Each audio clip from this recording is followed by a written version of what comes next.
Wait a few more minutes here.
Give it one more minute.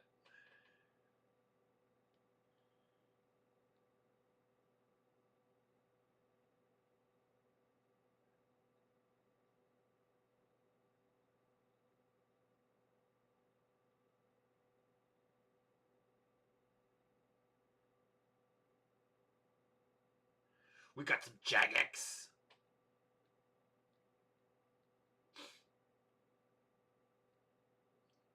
Jagex. Up 50%, trading at 18 cents. Oh, yeah. That was always fun. That was like about no more than that, like probably like 7 years ago now. That was a fun one. Not seven. Let's say 5, 6 years.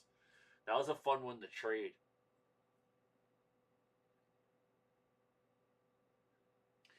Now, is this Jaguar? Is it up because of something in their animal health, or is this actually one of their human thing? Oh yeah, look at that.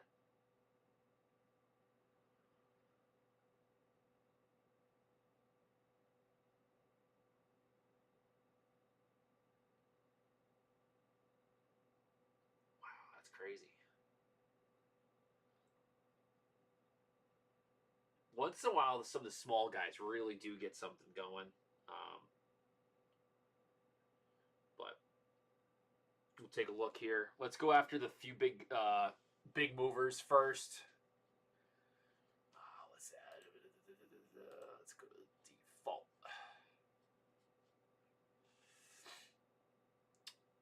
So Pac B getting trounced yesterday, popping up a little bit off the bottom. CKPT is a concern right now. She weakened up and she's trading below, and she's below here. So I mean, I guess because she's broke. I mean, she broke this. I mean, she's here there. She's got to basically get above this anchored VWAP. But the problem is now that when you have this cross here, which is the proximal anchored VWAPs below the low, it typically does not bode well. Obviously, it would be great if it does break above both, and then you're in play because then your next one's going to be the one from the proximal high, right? Which is this sucker here. Or sorry, that's a distal high, right? Yeah. So you got this sucker. There's probably one pretty similar in here. So this is a wait. But let's just say this: even if it does, she pops up. I mean, it kind of stinks that you can get at 178 versus 225. But even at 225, she's dramatically discounted. So for at least for their upside potential, not for what they are now, but potential growth is obviously astronomical if they can get their stuff through the FDA. You can see that some of these guys, I don't know how. I mean, I'm pretty bullish on its potential, but the fact that HC is at $34, I mean, like, maybe I'll take a look and do an update on checkpoints. They're definitely worth a review. Anybody else in here that we're looking at? Still watching most of these guys, like especially IBRX Exact. That's another big one. But ones to keep an eye on going in growth would be this VNDA. She's up big time today. Um, So, well, I mean, you got takeover chatter, I believe, right? Yeah, confirms rejection, unsolicited takeover from future. Okay, says. Okay, so just.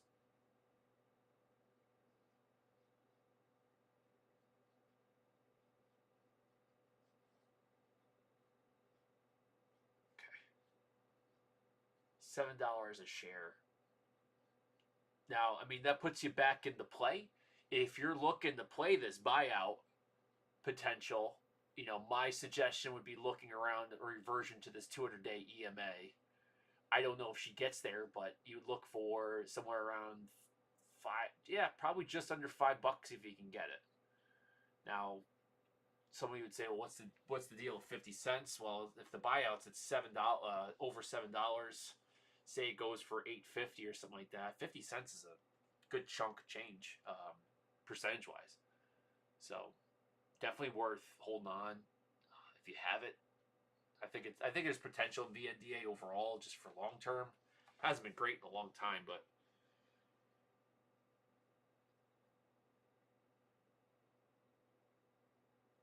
anybody else in here? We gotta go over Lily real quick. We gotta go over Abbott real quick, and then who else do we have to go over? Abbott, Lily. Oh, and Sage. Let's go to Sage right now. Sage, Neuro bounced off the bottom already. Damn. I mean, I have orders in there, so we'll get them. But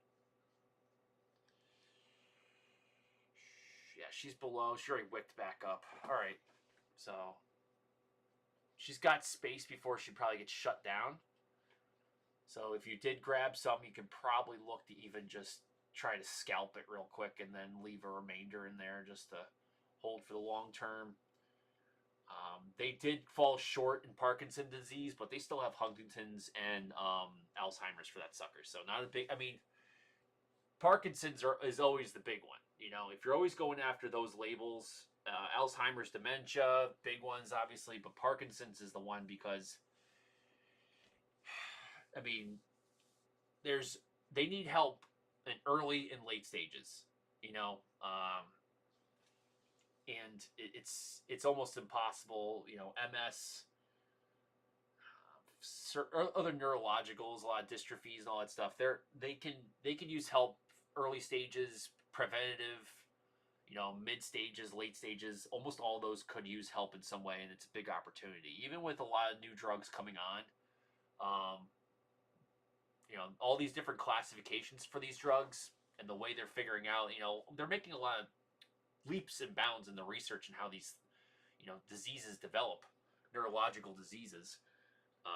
So if they can make some progress there and figure out that, how these people are developing it, every time they figure out something new about it, it's a new opportunity, right? For a drug to address that potential, cause. It seems like it's not always the same. So, every single time these guys come up with something new, there's some potential for a new class of drug to take over or be at least a player involved for a certain type of patient. And if you're lucky, you get one that can handle it all. But I think it's undervalued before this. Now it sucks because I guess the big time overall growth potential, but say it was worth $70 to $100 if this went through. Yeah, but still worth 40. You know what I mean? It's like still a $40 stock. It's trading at 13. That's the thing. It's like, so you take advantage of the overreaction in an oversold. It's already oversold, and then you take take advantage of the overreaction. The thing is the algos don't care. They're just following the parameters that are set and what's being given and what they can take from it. Right? They don't care if what happens. If they can make money now, they'll do it. So they'll sell against it. Abbott getting weak here. They actually had decent earnings. I know they missed their some of the streets EPS, but they upgraded it. They upgraded their outlook. So yeah, they adjusted their guidance. So it's not by much, but I mean, should we be having a negative reaction to positive updates? I don't know. They missed a little bit on EPS, right? Slightly. But this was expected. So this is the idea where I was talking about in my article, which is like, let's be prepared, and we get filled out, get some, got some earning, we got some buy orders being filled. So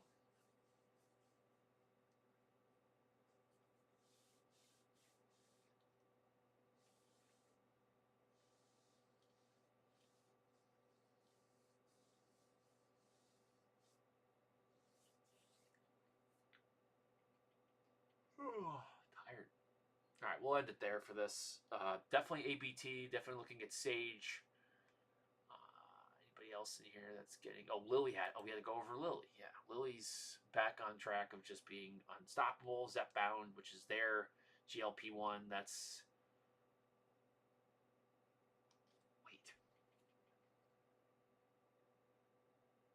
That's a big one. Now, here's the thing. Why does it work for sleep apnea? Because people are losing weight, right? So, I mean, now that's a smart thing to say, which is, if you got some of these guys there and people that are just so overweight, there's all these reasons why if you have sleep apnea, right, you're probably overweight. So they would just say, hey, take Zepbound, which is now approved for it. And that's the way to get through, because sometimes maybe it might be a fight to get somebody on Zepbound in terms of insurance or whatever. But if the person has sleep apnea, they can say that this is a way to improve that.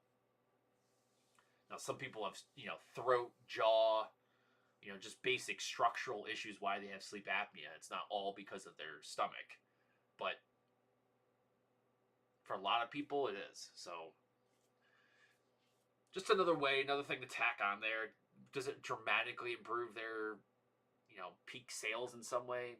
Maybe not, but maybe what it does do is it helps them, take a little bit out of, Ozempic or right away. I will have to take a look into that one. Worth the pop? Probably.